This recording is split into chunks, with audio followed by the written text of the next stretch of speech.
It's time to look at Civil War II. This series would kind of go down as the final of Brian Michael Bendis, and David Marquez as well has moved over now to DC. But this was kind of the last gasp of Bendis event within Marvel. Bendis, somebody who had led the way for Marvel for more than a decade of being at the center of all of their storylines, their biggest movements, the things he did with Avengers, X-Men, others. And this was kind of his swan song, or how he went out at Marvel. So how does it hold up? Civil War II #1 coming up.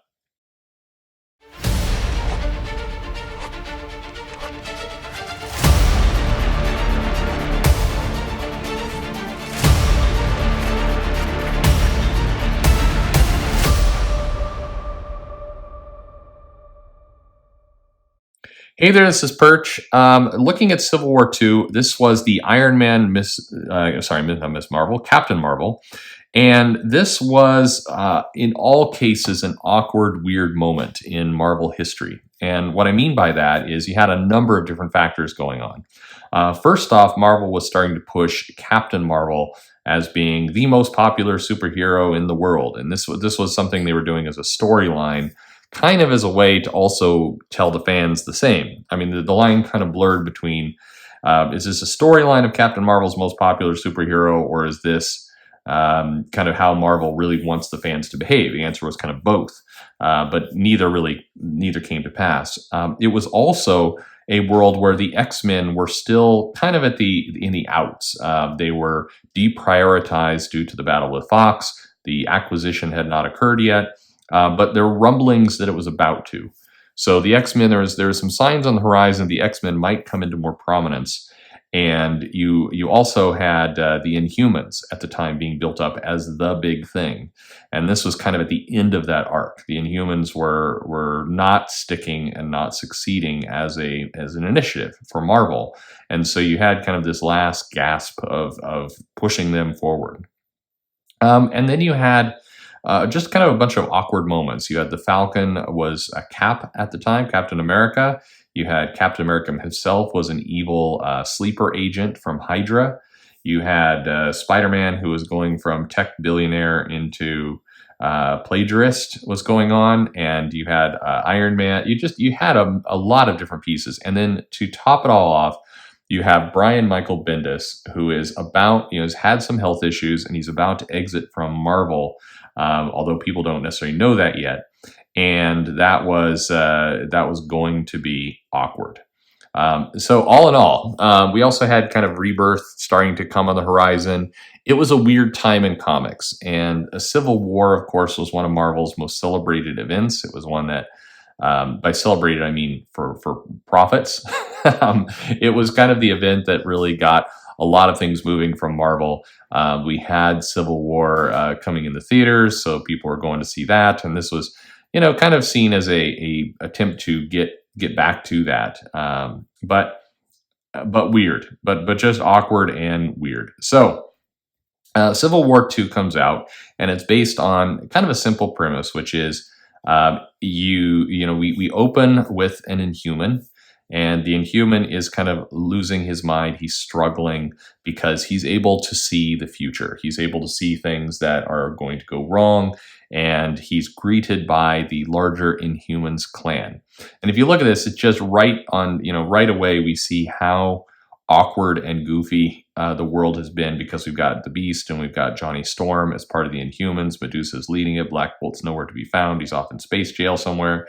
And it symbolizes what a strange time this really was for Marvel at the moment. I mean, I can't convey, if you're selling comics, reading comics, this was just weird. And this is 2016, so this is less than 4 years ago. We had go on here.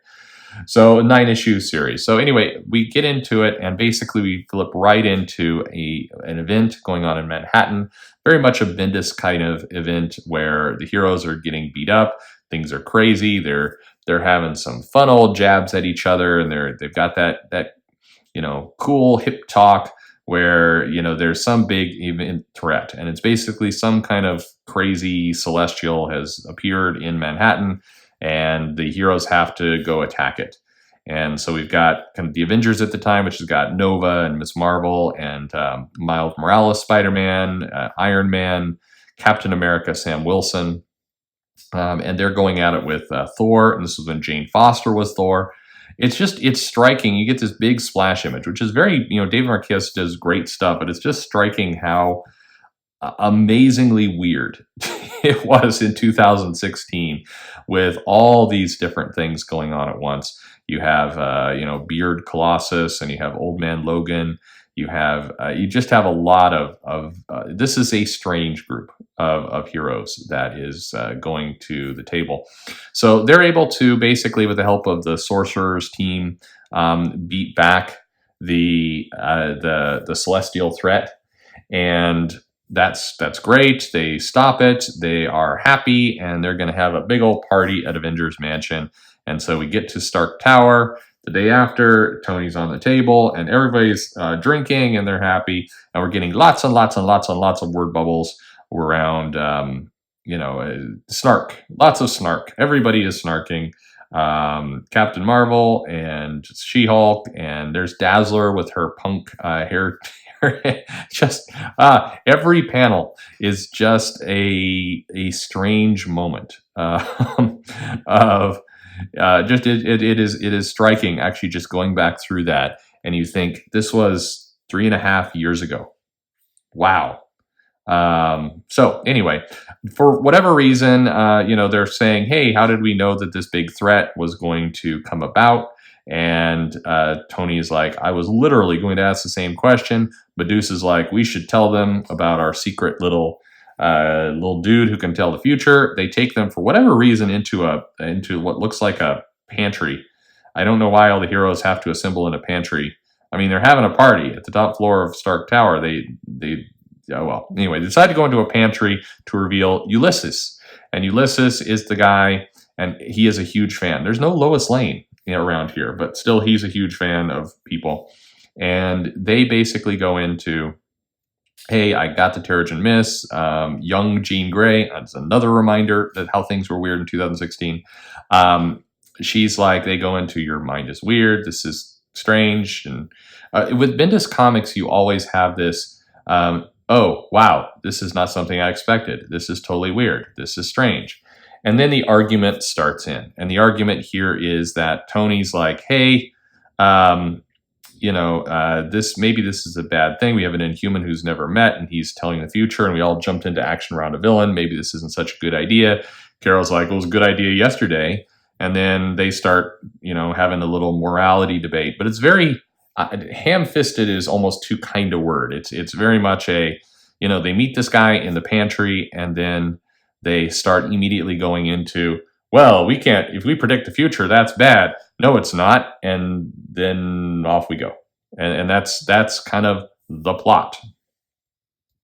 So this argument continues, and Tony brings up, hey, we've got baby Hitler. And then, lots and lots of kind of snark back and forth.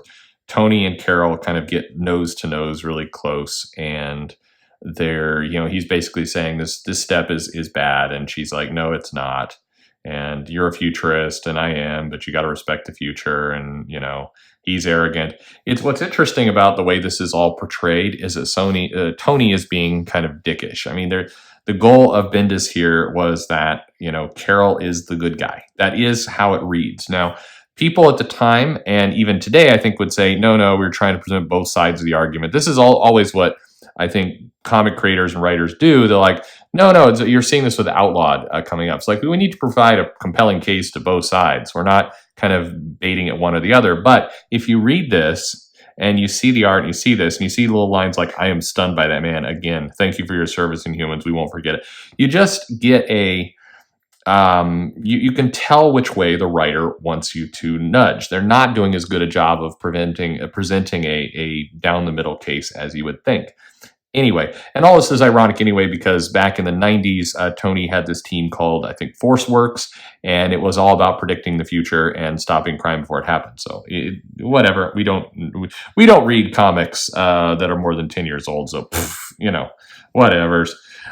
Anyway, so 3 weeks later, We get, Ulysses is kind of hanging out in the Atlan Island, and he's predicted a bad future, and something has happened. This ties in. You don't see this issue here, which is another kind of aggravating part of this #1 issue.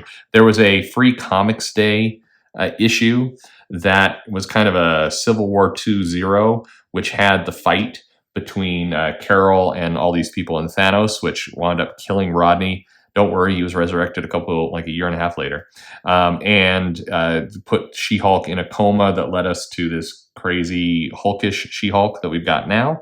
But anyway, so that's that issue was Free Comic Day. It's not presented here, so this comic #1 doesn't include that story. So we jump to Mary Jane telling Tony that Rodney is dead. So Tony goes and checks it out, and he's angry and in grief, and he sees the body.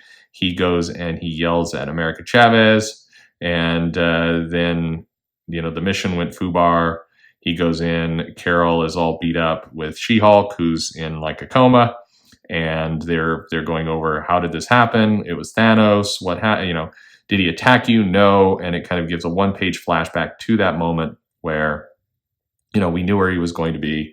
They basically are saying they used the Ulysses power and they tried to ambush Thanos, and that led to this disaster, which gets Tony super mad, and he's screaming, what's going on? I told you this would happen. She's like, I'm sorry. And off Tony goes, furious, saying, I'm not going to let you play God. And Carol, Jen, She-Hulk wakes up just enough to say, it's our future, Carol, not his. Fight for it. Which is, kind of a weird thing. It's our future. So even though she's beat up, she's in favor, which is kind of weird because she's a lawyer. So I think this entire process, everything, this is a very weird moment in the comic. It doesn't make sense to the comics that follow after. And basically then she flatlines, but she doesn't actually die. Tony goes flying off, and this is the conflict. This is the conflict between Iron Man and Carol, and how it's all going to go down between sides. But the team members that got assembled for both groups are super random and weird and do not make sense and do not fit the characters, and like this is where Hawkeye kills the Hulk, and basically the series has a lot of kind of death moments, but they're goofy, they're played out, and none of them stick. So what do you have to say about this issue? It's a pale shadow of Civil War. It's deliberately kind of setting up the events, whereas the original Civil War, whether you liked it or not, was a little bit more organic, at least in terms of how it was done. It played into things that were going on with Disassembled. Mark Miller, for all his faults, was playing a little bit better with what other characters are doing. Here, the characters are all kind of puppets of dialogue, and they don't necessarily fit what was going on at the time in the actual individual books. And it's just it's sad. It's a sad moment because this comic represents kind of the last big event, the last statement on Marvel Comics that Brian Michael Bendis, who did provide so much to Marvel. It's strange that this was the conclusion, if you will, of his run. It showcases why he shouldn't be on these kinds of books, unfortunately, and we're seeing that play out in DC as well. So. And then, of course, comic ends with a bunch of ads for all the tie-ins, of which there are lots and lots and lots. So, what do you have to say? And then Dave Marquez, of course, over in DC World now doing Batman Superman.